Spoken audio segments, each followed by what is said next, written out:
Hello, আমি রূপা। আজকে আমার 30 দিনের আর্ট অ্যান্ড ক্রাফট চ্যালেঞ্জের 17তম দিন। কিন্তু আজকের দিনটা একটু আলাদা, কারণ আজ আমার ইউনিভার্সিটির প্রথম দিন। তাই সকাল সকালে ঘুম থেকে উঠে স্নান সেরে পুজো দিয়ে নিলাম।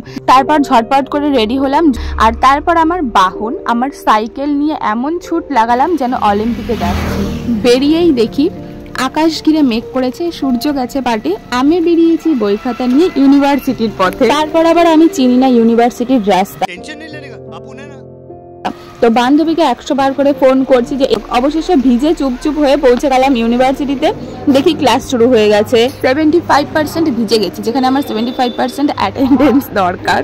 পরপর দুটো ক্লাস কমপ্লিট করে দাঁড়ালাম ডকুমেন্ট ভেরিফিকেশনের লাইনে। এখানে দুজন হ্যান্ডসাম অলরেডি ভেরিফিকেশন কমপ্লিট করে রেস্ট করছে। অবশেষে আইডি কার্ড হাতে পেলাম, এটা ফিল আপ করে সাবমিট করতে হবে। হ্যাঁ, এটাই আমাদের ডিপার্টমেন্ট। এই শিক্ষার সাগরেই অ্যাডমিশন নিয়েছি আমি। সারাদিনের বৃষ্টি, ক্লাস আর লাইন যুদ্ধ শেষে বাড়ি ফিরে প্রথমেই আমার ডোরাকে আদর করলাম। তারপরে খেয়ে দিয়ে একটু রেস্ট নিতে না নিতেই হয়ে গেল সন্ধ্যা। তো সন্ধ্যাবেলা সন্ধ্যা পুজো দিলাম, আর তারপর 1 কাপ চা। আহ, শান্তি।